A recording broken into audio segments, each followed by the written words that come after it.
All right, everybody, we are back for episode 4. My name is Jake Breedlove, I'm Dylan Ayala. and this is Wakesurfology. So let's get into it. Yeah, today we're going to be talking about how to get better at wake surfing and just different processes or steps that you can take to improve your wake surfing, whether you're just getting started or if you've been doing it for years. Yeah. So there are a lot of ways to get better at wake surfing. It depends on what works best for you, but ultimately you should try to dabble in everything if you can, whatever is going to get you closer to the tricks you're trying to learn, or getting to a competition if you've never been to one. I'd say one of the things that helps me a lot is just trying tricks over and over, knowing that every time I do try a trick that I'm not, failing a ton of times necessarily, but I'm learning different ways not to do it. And for me, I feel that when I'm wake surfing. And so whenever I try that trick again, it's not just the visual of what I see when I'm on the wave, when I'm approaching and doing the trick, but it's, what I feel, and it's all muscle memory. So trying the tricks over and over is a really good thing. It's not all about landing it first try. Yeah, and that's the same for every trick. Like, no matter what level you're at, you have to try the trick so many times before you can get it consistent. And, like, we can go out and do a 360 every time now because we've done it so many times. But there's tricks that we're learning right now where we don't have them locked up and we have to do them over and over and still don't land them every time. So, like you said, it's just about doing it over and over. Yeah, I remember the 360 was probably the trick that gave me the most trouble. It took me about 2 years to land my first 360, Really? and then get it a little consistent after that. But that was a brutal journey trying to get that trick, and in that time I even learned other tricks that I probably shouldn't have learned before the 360. Really? What did But you learn? like, I learned how to do like an Air 180. Really? I knew how to do that pretty well before I knew how to do a 360. And honestly, I think I had even started trying shoves at the time. I didn't land any, I know that, but I'm pretty sure that was about the time when I started trying them, when I landed my first 360. That's crazy. The 360 is a tough trick too because you're learning so much at the same time about wake surfing and like the proper fundamentals and proper form. Because to land those, you have to have pretty good form. So you're learning how to do the trick, number one, and then number two, you're also learning so much about wake surfing when you're getting into it. So Mm-hmm. that's a hard trick, and a lot of people I think get too frustrated with it, trying it over and over. But yeah, that's just one of those tricks that you have to do a lot and a lot of reps of. Yeah, it being like one of the first real tricks that you end up doing, that's the biggest hump that people have to get over. Second to getting up on a wake surf the first time. Yeah, for sure. And I think it's because they see people do it. Like, you see somebody, like, that's the number one trick that everybody wants to do. So they just try and jump straight into it without maybe learning the steps to get a 360, whether it's like learning how to disconnect the fins or Mm-hmm. proper alignment. So I think that's important too, is just learning the proper alignment in wake surfing and the proper steps to land those tricks. I think a common misconception too is thinking that you need to learn the 360 before other tricks. I think a lot of people don't know or understand that there are different, smaller tricks or kind of techniques that you can learn that'll better your wake surfing for tricks like the 360, or even bigger airs or 180s and tricks like that, just more advanced style tricks that you're going to want to have.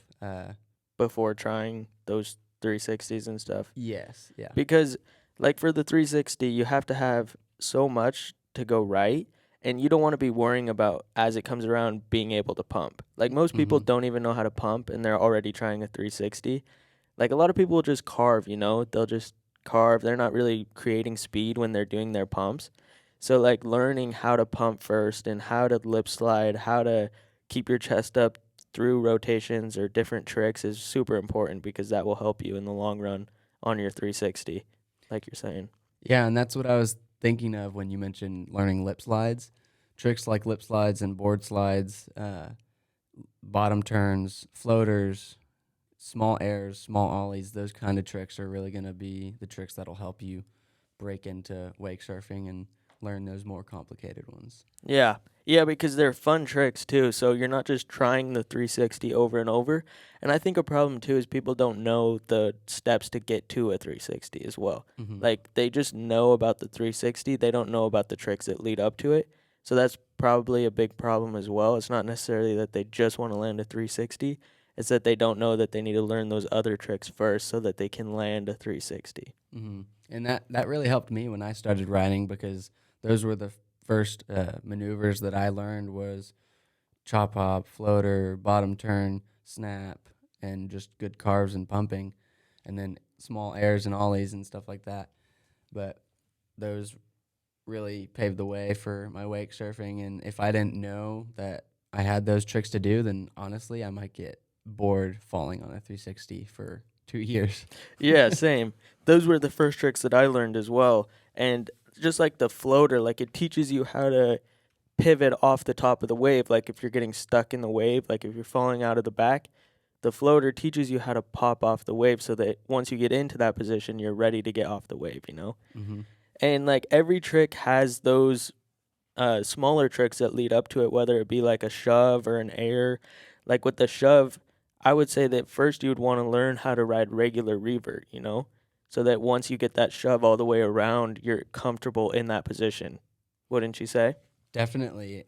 When I first started trying shoves, I would get my feet on the board maybe, and I wouldn't know what to do. Yeah. And then I realized, okay, I'm gonna start getting up with the board revert just first thing, Yeah. and just practice trying to stay in the wave. Yep. And that was a time when I did use the rope. In our last Yeah. episode, we talked about not using the rope for different things because of safety reasons. But I'm pretty good distance away from the boat, and rope is not all in my arms tangled up. It's Yeah. out in front of me.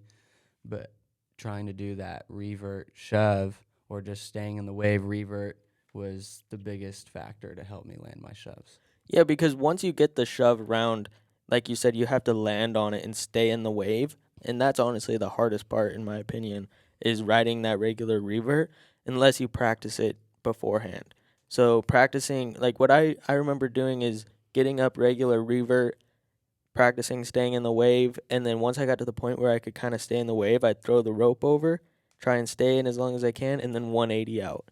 Yeah. And then maybe try like a body varial or something, and then try the shove.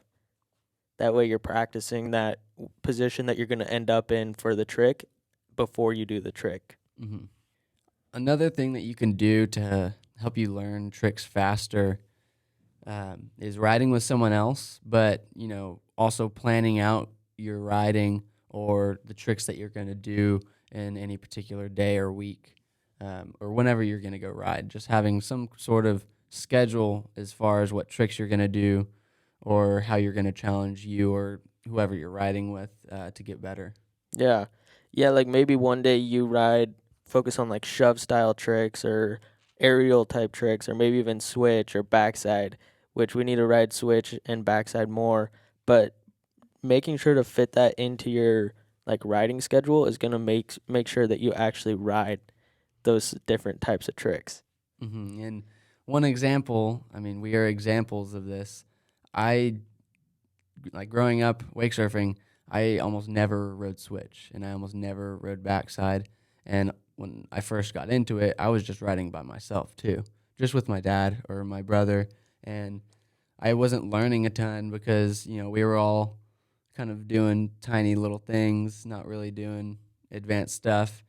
But when I got into wake surfing a little bit more and riding with other people, I was able to, learn a lot more from them, the tricks that they were doing, the techniques that they knew of, and other ideas that they had to get better at certain tricks or techniques. Yeah, and I would say that's probably my biggest like regret if I could go back and start from the beginning is riding switch more. Because now that we're like at a pro level, but at least my switch is very subpar and it needs to get a lot better, and it's so frustrating to like take a step back and work on that switch when you have all these other fun tricks. Don't get me wrong, switch is fun, but it's just that I'm not very good at it compared to like my front side riding.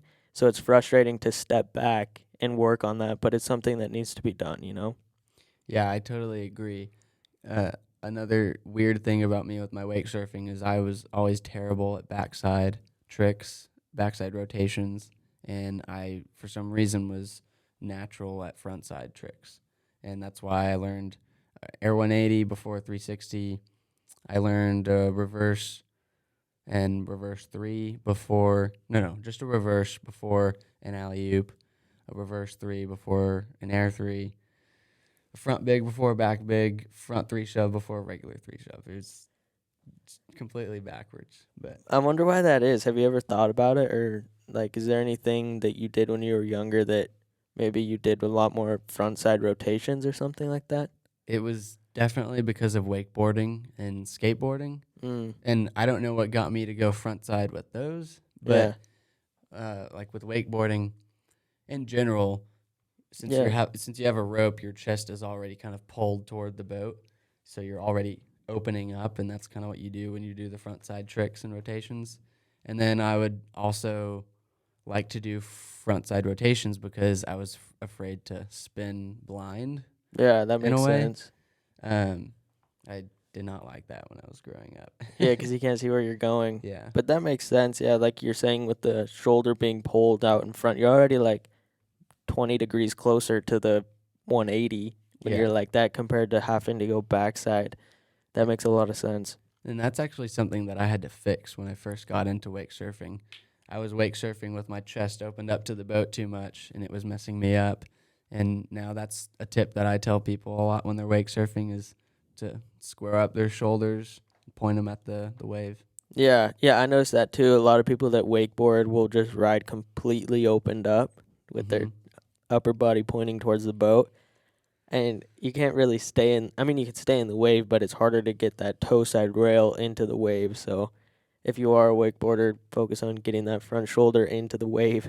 So another thing that's really important to do when you're riding, especially with other people, and you usually are because you have a boat driver, but specifically with other riders, if you see your buddy, or if if the boat driver notices that you're throwing the same tricks over and over, you want them to, let you know, hey, you're trying this too much. You're wasting some time. Mm-hmm. You know how to do that trick really well, and it's really big. Practice something else. Yeah. That's something that we try to challenge each other with, just so we can get better at other tricks and not, get stuck. Yeah. And sometimes when you try the trick that you already know how to do over and over, you start thinking about it too much and like the way that you're doing it, and you start messing it up. And then that gets in your own head because you can't even land the tricks that you know how to land. So it starts to get super frustrating and just super annoying because you can't land the tricks that you know how to land. And just like the other day, you told me to try this run that, like I was very frustrated and I was trying the same tricks over and over and I kept falling on tricks that I know how to land. So then you just gave me like a couple of tricks to do and I landed it a second go. So that really helped me out in my whole set. It changed the whole set around and just helped me to have a much better day. So like you're saying, if you see your friend trying the same trick over and over, um, have them take a step back and maybe try some different tricks. Yeah, this is very helpful. It's very true. I know whenever I have someone in the boat that's like, "Hey, try this trick." For some reason, sometimes you just do a better job at it because I think there's just a level of not thinking, or Yeah. that you're going into the trick not overthinking is what I should say. Yeah, yeah, that's so true. Cause like, I don't know if you do this, but sometimes I'll fall and then I'll be sitting in the water and think of a trick that I want to try. And then right when I get up, I'll be like, I'll do it a different time. Do you do that? Yes, I do the same thing. But when somebody else tells you to do it, you can't really back out of it. You just got to do it. Exactly. It's like, being your own coach to get yourself to like go to the gym or do the work that you want to do, as opposed to having a coach, Yeah. like a different coach, impartial coach, tell you, hey, get this done. Yeah, they tell you to do a trick and you have to try it. You just try it. And sometimes it goes better because like you said, you're not thinking about the trick and how to do the trick so much. You don't really have time to think about it because you're already getting up and you're already surfing and you're ready to go. And also for me, a lot of times it just feels like a fun challenge. to do that one trick. That's the only goal. Let's focus on that. And I think, having someone tell you, hey, try this, helps, because that puts all of your focus into one area, onto one thing. And at least for me, sometimes I don't know, should I try this trick or should I try to that trick? Or formulating, like trying to make a run. Sometimes I don't really know which trick to add up and next in the lineup. To go along with that too, a lot of times you will build habits of doing certain tricks right when you get up. For example, mine is usually like a slash, and I'll do that trick my whole set sometimes, first trick, and I feel like I'm wasting energy sometimes by doing that trick because it's kind of like a pointless trick. Not pointless, but I don't need to do that 50 times in a day, you know? Yeah. When you think about it, like for us competitors, that can definitely hurt us because let's say we go into a competition and we've already had our first fall or something. We don't want to get up and throw another slash That's because true. we already did one right out the gate or something. We want to go in to, a not super difficult trick maybe, but a trick that is more than a slash or Yeah. so, for sure. Yeah, and if you think about how long it takes you to do a slash, like every time you get up, it's at least like probably 6 seconds of your set each time. So if you did that 30 times, that adds up over the course of a whole week. So Mhm. obviously you still want to do the tricks to make sure that you're knowing how to do them, but you don't need to do it every single time because you're going to end up wasting number one energy and then time off of your set because you already know how to do the trick. So there's no point in doing it over and over. Yeah, with that time doing that trick, you could have landed a super big 180 or started, you could have been 2 tricks into a 4 trick combo. Yeah. Or Yeah, it's something. so true. You don't need to waste time on tricks you already know. Another thing that we always do for each other when we're riding is record each other and record our sets so that once we get home, number one, we can watch what we did, or if we feel like we did something good or wrong, we can go back and look at those videos. And I think recording your sets is very important for improving and getting better. Yeah, Chad mentioned it in our last, or in episode 2 um, of Wakesurfology, but he said it's just like what they do in football, what he would do in high school. You just watch back on the clips of the game and just pay attention to what you did wrong and what you did good and how you can do better. Yeah. Yeah, and even if you just set up like a GoPro on the back of the boat or something, at least to just record your set, that way you have something from your session because you Mhm. can learn so much by watching and getting out of like your own head. Yeah, it's not all just for the Instagram. It's to help us learn and get better. And I think I said that in episode 2 as well. Yeah. But Yeah, but sometimes you do get a good shot in there that you can post too, so it's a double whammy. yeah, if you have the video going all the time, then you probably got the trick that you've been trying to get for a long time. Yeah, because usually the first one that you land technically usually is not on video. You But if you're usually don't recording get your it. whole set, then it might be. Yeah, you usually don't get the first one on video. It's so funny how that works. But yeah, recording your sets and that will help you improve a ton. You got anything else? Not necessarily. I mean, just to finish off on that, I think yeah, watching back on those videos just helps you make those final connections with the muscle memory. Yeah. Yeah, and there's so many ways to keep improving, so we could go all day about this, but we'll keep it at that for today. Yeah, we'll have more in episodes to come. Yeah. Okay, well, that was fun. Wakesurfology out. Peace.